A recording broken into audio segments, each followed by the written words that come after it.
Okay mga ka-Sidecar, welcome to my vlog. So panibagong araw na naman tayo at syempre panibagong Sidecar, panibagong kulay at panibagong customer. Pero ngayon, hindi motor ang kinapitan na yun, kundi isang e-bike na in-wow. So yan, kung mapapansin nyo parang Scoopy siya na Honda. So mapagkakamalan mo itong motor dahil ang itsura niya ay parang Scoopy. So yan, umpisan natin itong i-review itong ating bagong gawang Sidecar na nakabit ay isang tikete na in-wow. Okay mga ka-Sidecar, isa na namang magandang Sidecar na galaw natin at bagay na bagay sa kanyang e-bike dahil pulang-pula at saka may halong itim siya, kaya ang ganda ng kombinasyon ng motor na ito at bagay na bagay din sa kanyang kombinasyon ng Sidecar.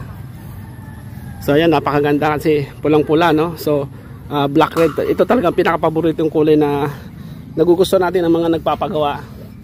So sa may mga in-wow na katulad nito, sa mga nagtatanong pala, no, ang halaga po nito ay umabot po ng 17.5. Kasama na po lahat doon, pati yung mga gulong, mga labor materials na po yun. So sa kulay naman kayo na pang masusunod ko na pong gusto yung kulay. So kung mapapansin nyo, yung ginamit natin dito 14. So ito yung mga mags nang galing sa mga scooter na katulad ng mga Honda Beat, Yamaha Mio. So itong bagay kasi maliit lang ang gulong nitong e-bike na to So tugma din siya sa side wheel niya kasi maliit din siya. Kasi kadalasan ang ginagamit natin ay 70 na mags o kaya rim.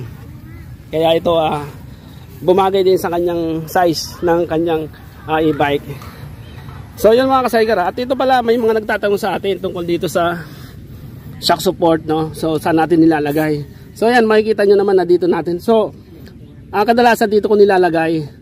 At ito naman mula dito sa swing arm ng ganitong e-bike.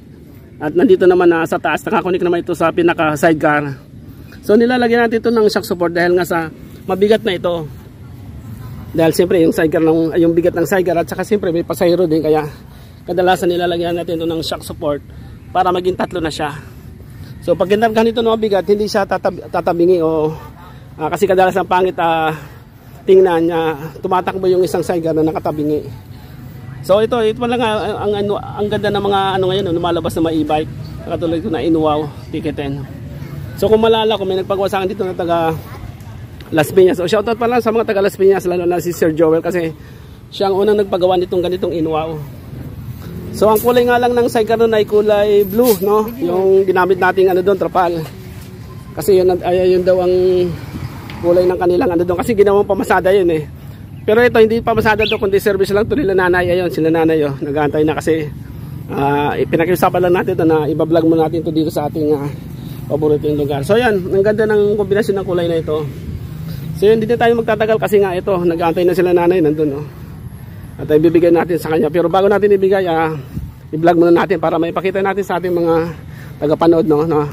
Lalo-lalo yung mga nagtatanong kasi marami nagtatanong so sasabihin natin ang presyo po nito ngayon ay medyo tumaas na ng konti na 500 sa dati 17, ngayon 17.5 na po to dahil nga sa tumaas yung mga materyales.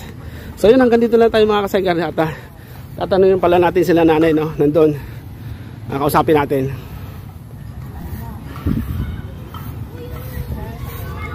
Ali nanay, tatanungin lang pala kita, anong masabi mo sa Sidecar mo? Ay, maganda.